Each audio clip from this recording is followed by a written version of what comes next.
Hello, I'm Dr. Bill Whitlatch. Today I'm going to be talking to you about why APA and what goes into the body of a paper. The focus on APA is often misunderstood. Many students don't understand why format is so important. Accordingly, let me provide some clarification. APA stands for the American Psychology Association, and it's the format or standard used by almost all publishers. The list includes books, both casual and professional, journal articles, and research papers.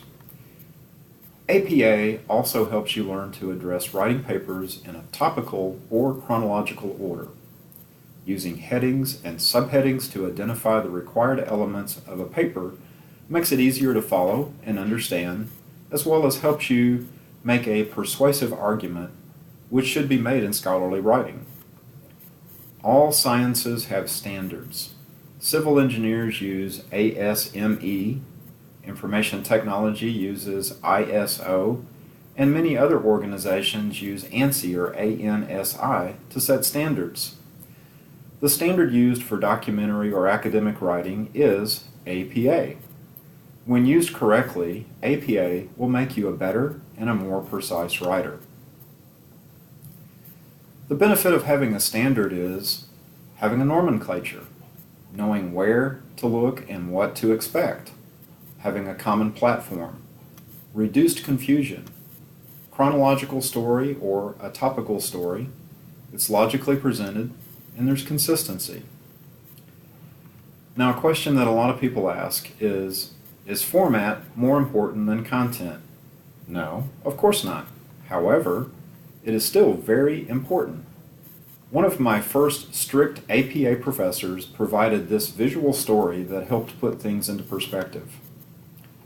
Dr. Hamilton of the University of Phoenix said, "Imagine that a friend referred you to a restaurant that he described as having fantastic food.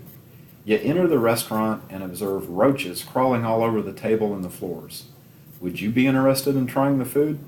I'm guessing you wouldn't care what the food tasted like, because you'd be immediately turned off by the uncleanliness of the restaurant." Looking at a poorly formatted paper is almost the same thing. It's hard to concentrate on the content, however good it may be, when the format is poorly executed. So, always start your papers with a solid introduction. An introduction lets the reader know what the paper will be about and why they should read the paper. Another way of saying it is, what will I learn when I read this paper? Always include a thesis statement in your introduction.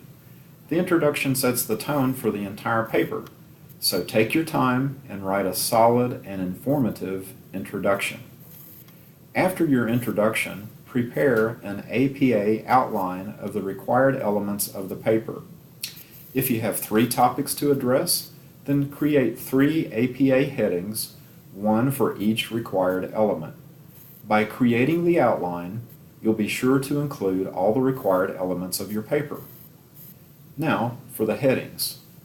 For most short papers, which are 10 pages or less, use third-level headings to identify your key points or required elements.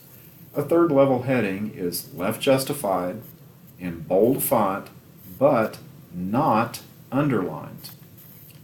The heading itself should be very brief description of what is to follow, like a bullet point. Do not use a heading like Question 1 or type out the entire question. Here's an example. The actual question is, what mistakes do you think John Mitchell made with the way he solved the problem of limited office space? Explain. The heading should state something like Mitchell problem solving mistakes. Short and to the point. As for the content, use references to support or defend or compare and contrast your ideas and key points. Be open-minded.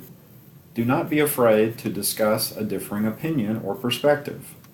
A solid academic paper should include at least 3 references, usually more. Your textbook can be one of the references.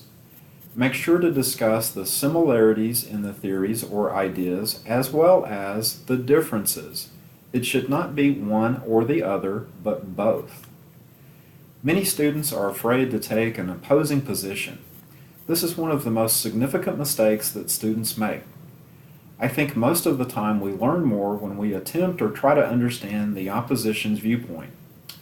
Think about your responses like a debate class. Frequently, you're assigned to take a viewpoint that you don't support or that you don't believe in. However, you must research the viewpoint and make a persuasive argument for that position, even though that's not how you personally feel. I know each time I did this, I learned much more than if I'd been able to argue for the position that I already believed. Learning more about the opposite position did not change my core beliefs, but it did allow me to develop insight and be able to understand someone else's position or perspective. Thus, my position was now an informed position rather than just an uninformed belief. When it comes right down to the nitty-gritty, as they say in the South, as doctors, we seek the truth, not dogma or unsubstantiated beliefs. How can we understand the truth if we're afraid to do the research, compare and contrast, and fully examine all the sides of any position, theory, event, or belief? So don't be shy about taking an opposing position on a paper or even in your class discussion questions. Regardless of your personal beliefs, step outside your comfort zone and explore an opposing position. It is a very healthy exercise. Force me or your classmates to examine their position and support it with facts. Everyone is better for the examination, reflection, and confirmation. If we all really agreed with each other on everything, which is what I would be led to believe on an examination of your discussion questions, then we would never grow or learn new things. This is called stagnation. Many years ago, man thought the world was flat. If everyone just agreed, where would we be? But a few brave souls disagreed and set out to prove their theories. And aren't we all better off that they didn't just agree? So, be the brave soul and truly examine, challenge, which is to say, synthesize. So let's talk just for a minute about synthesis. As doctoral learners, you should be familiar with Bloom's taxonomy. So there are several key concepts that as professors we're looking to see that you're grasping. Some of these key concepts are application, analysis, evaluation, and synthesis. Most students do well with application and even evaluation. Many students, however, are struggling with analysis and synthesis. The most difficult of these concepts being synthesis. So what exactly is synthesis? Synthesis is a discussion that draws on one or more sources. Synthesis involves critical thinking skills. Your ability to write synthesis depends on your ability to infer relationships among sources, essays, articles, fiction, and also non-written sources such as lectures, interviews, and observations. This process is nothing new for you, since you infer relationships all the time, say between something you've read in the newspaper and something you've seen for yourself, or between the teaching styles of your favorite or least favorite professors. In fact, if you've written a research paper, you've already attempted to synthesize. In an academic synthesis, you make explicit the relationships that you have inferred among separate sources. Further, you must go beyond a critique of an individual source to determine the relationships among them. Is the information in source B an extension of the generalizations that were in source A? Would it be useful to compare and contrast source C with source B? Having read and considered sources A, B, and C, can you infer something else, which is the aha moment?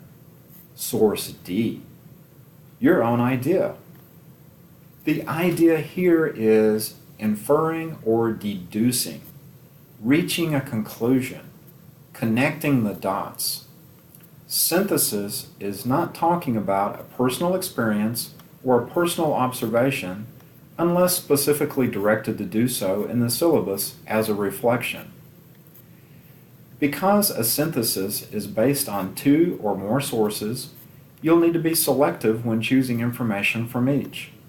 It would be neither possible nor desirable, for instance, to discuss in a 10-page paper every point that the authors of two books make about their subject.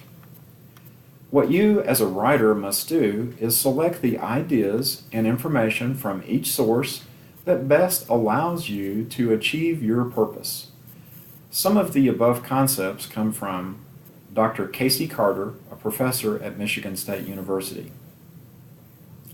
In a few days, I'll post some Microsoft Word documents and PowerPoints with the key points stated. I hope that you found this video helpful. Thank you.